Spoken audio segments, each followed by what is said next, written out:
A garrison of 2000 men has provisions for ration for 66 days. గ్యారిజన్ అంటే కనుక ఒక రక్షణ దళం. ఓకే, అందులో చూసుకుంటే 2000 మందికి ప్రొవిజన్స్ అంటే ఫుడ్ వసతులు ఎన్ని రోజులు సరిపోతాయంటే 66 డేస్ సరిపోతాయంట.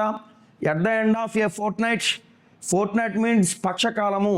ఫోర్ట్నైట్ అంటే ఏంటంటే ఫ్రెండ్స్, పక్షకాలం తర్వాత రీఎన్ఫోర్స్మెంట్ జరిగిందండి. Reinforcement arrives and it found that ration will last only for 20 days more. ఎప్పుడైతే రీఎన్ఫోర్స్మెంట్ జరిగిందో 20 days మాత్రమే వస్తున్నాయంటే food items. The strength of the reinforcement question mark. అంటే రీఎన్ఫోర్స్మెంట్ ఎంతమందికి జరిగింది, ఈజ్ అనేది కొంచెం కలిసిపోయిందండి. సో చూసుకుంటే సరిపోతుందండి. సరే, ఇక్కడ చూడండి ఫ్రెండ్స్, 2000 మంది యాక్చువల్గా 66 days తింటారండి ఫుడ్ ఐటమ్స్ అనేది. కానీ ఏం జరిగిందంటే పక్షకాలం తర్వాత ఫోర్ట్నైట్ అంటే at the end of Fortnite అంటే 2000 మందికి కూడా పక్షకాలం తర్వాత అంటే 14 రాత్రులు అండి. 14 రోజుల తర్వాత ఏం జరిగిందంటే మనకి మళ్ళీ ఏం జరిగిందంటే కొంతమంది ఎడిషనల్గా రీఎన్ఫోర్స్మెంట్ జరిగింది. ఎంతమంది వచ్చారో తెలుసా మనకి? తెలియదండి. 2000+X అండి.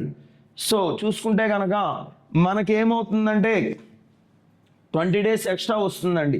So 20 days వేసుకుంటామండి. ఇది కాన్సెప్ట్ అండి. సో 2000 × 66 చూసుకుంటే కనుక మనకి 66,132 పక్కన 3 సున్నాలు ఎండి అండి ఈక్వల్ టు 14,28 3 సున్నాలు ఎండి అండి. 2000 × 20 ఏమవుతుందంటే 40,000 అవుతుందండి ఎండి అండి. ఓకే, ఎండి ప్లస్ 20XD అండి. ఓకే గైస్, సో చూసుకుంటే కనుక 132,000లో 28,000 తీసేస్తే ఏమవుతుందంటే 3 zeros కామన్ అండి. సో 104,000 బ్యాలెన్స్ ఉంటుందండి. ఈక్వల్ టు ఇది ఒక 40,000 ఉందండి. 68,000 మైనస్ చేయాలండి. 68,000 మైనస్ చేస్తే ఫ్రెండ్స్ 12లో 8 పోతే 4, 12లో 6 పోతే 6 అండి. 64,000 ఎండి ఉంటుందండి. సో ఇది మైనస్ అయింది. Equal to 20XD. ఇందులో 0 పోయిందండి.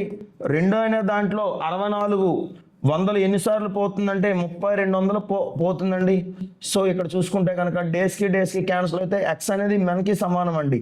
సో ఎంతమంది అండి మనకు నీడ్ అంటే కనుక ఎంతమంది 14 days తర్వాత పక్షకాలం తర్వాత వచ్చారంటే 14 అది. సో 3,200 మెంబర్స్ వచ్చారండి. అండర్స్టాండ్ అండి.